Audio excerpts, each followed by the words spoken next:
Whether you want to save money or just include personalized touches, do-it-yourself projects can make a big difference on your special day, but don't get too carried away and become a DIY disaster. Tanya Costigan is the owner of Tanya Costigan Events. She's here with wedding do's and don'ts of wedding DIY. Tanya, so nice to have you here. Such a great topic to talk about because everyone's trying to save money and DIY is so popular. Yeah, it is definitely popular. People that DIY are typically either really addicted to it and they just want to DIY everything, or they're trying to save money. So, you know, throughout their year of planning a wedding, they DIY, you know, all of their elements to save money and And it's fun for them, too. A lot of people just love doing that. I personally don't. I mean, if someone else can do it, I appreciate it, but I'm not good at that stuff. Exactly. But now with Pinterest, there's ideas everywhere. But there are some disasters that you've seen. Yes, and I've seen them firsthand. Those are the don'ts. So from your expertise as a wedding planner, what's the first don't? The first don't is your flowers. Do not DIY your flowers. I actually had a bride, and this is a picture of the bouquet.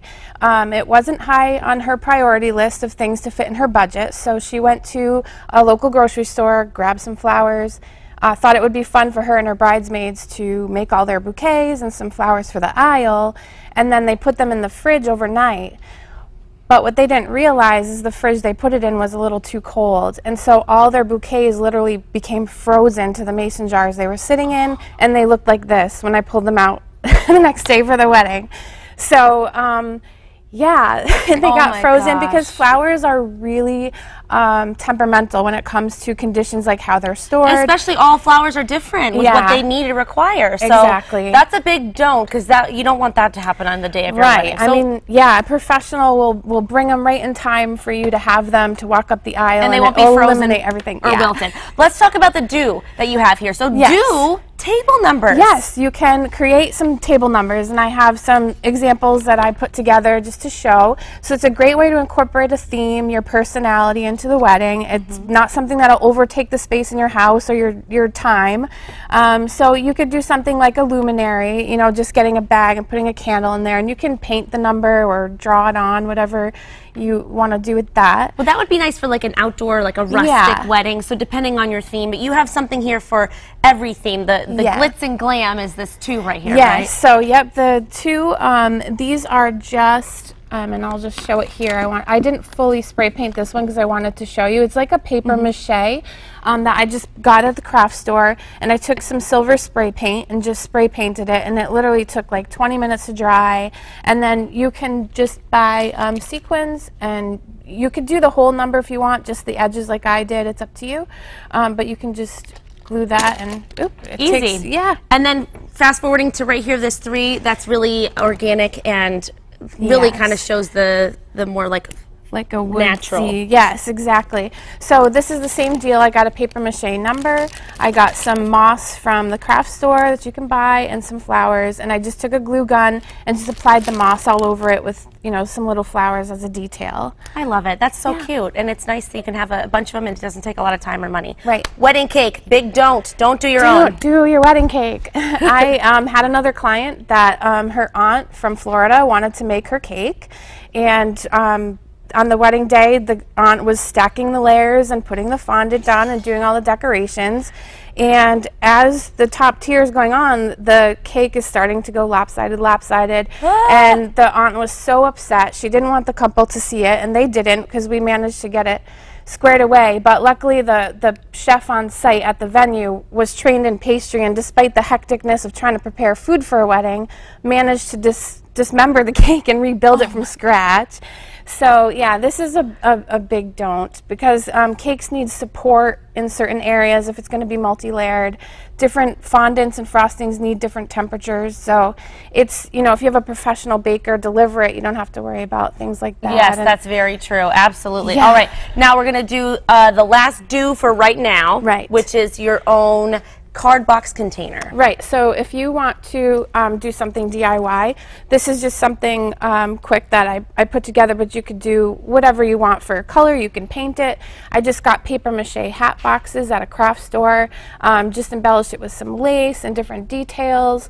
You know, you decorate it how you want. You just cut a slit at the top to make sure you have enough width for a card to fit into it, and then you cut a hole in the bottom of the first one and the top of the bottom one, and then that way the cards just fall right through. And you can, again, incorporate any kind of theme, a personality. Yeah, paint it, use whatever you want. Definitely. But the point is that you can get these things really inexpensively and just do it ahead of time, and as long as you think and plan, you can do DIY the right things and have it look fabulous. That is correct. Okay, good, but we can take your suggestions and advice for those don'ts. We're going to have even more do's and don'ts of wedding DIY later in the show. Thanks so much, Tanya. Yeah. Great advice. I didn't look very good there. We're back, though, with Tanya Costigan. She's the owner of Tanya Costigan Events. We're talking about more DIY do's and don'ts when it comes to your wedding. All right, the first one we're talking about now, don't use an iPod and do your own music. Right, don't do that. An iPod is not something that can really set the cadence for your event. They can't change the mood when it needs to be changed.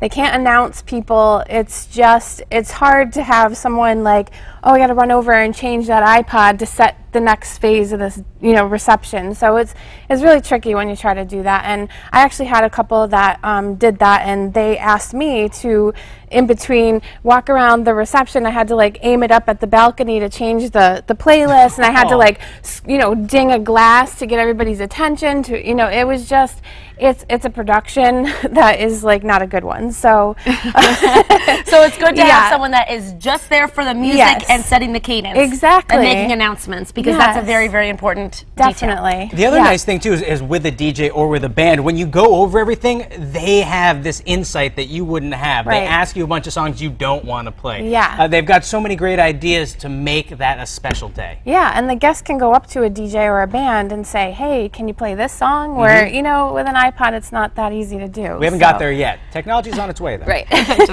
Do an amenity basket for the restrooms. Right, and so this is a biggie, especially with tent weddings, but for any restroom, you can get any kind of basket that you want to kind of fit your theme or whatever.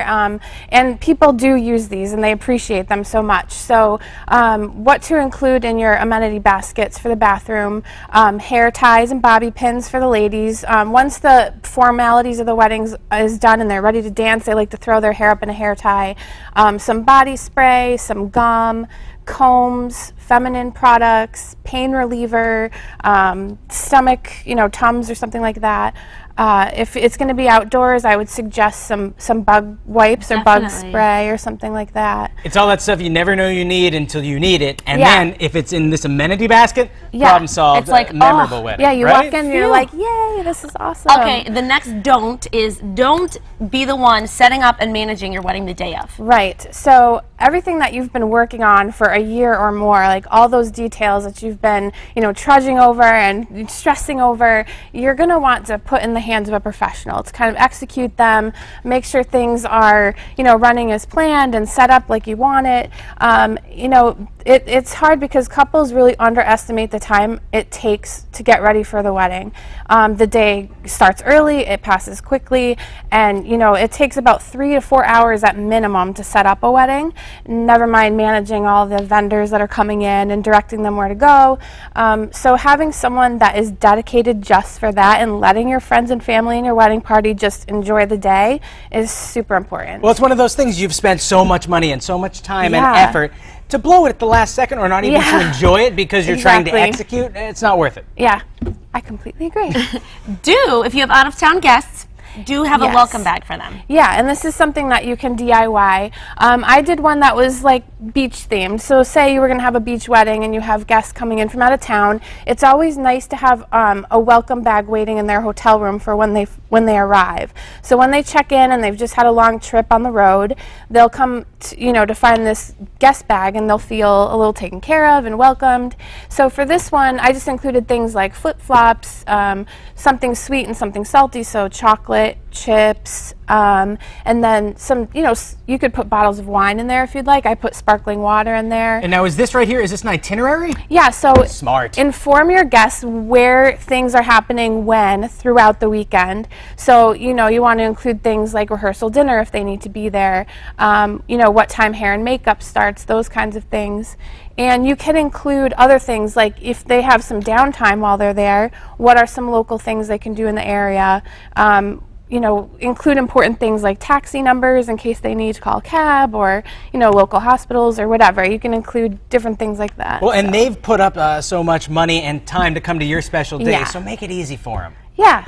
Exactly. So great. So just to recap the do's, things that you should be doing or could be doing yourself in terms of DIY projects. We have table numbers, card containers, and the welcome bags and the amenity baskets. Right. And then, of course, the don'ts. Don't do your own flowers. Don't do your own cake. Don't do your own music on an iPod. And don't try to manage your own wedding. It's impossible. Enjoy it. Exactly. Tanya, great advice. Love your ideas always. Thank you. And speaking of love, we have the word right here.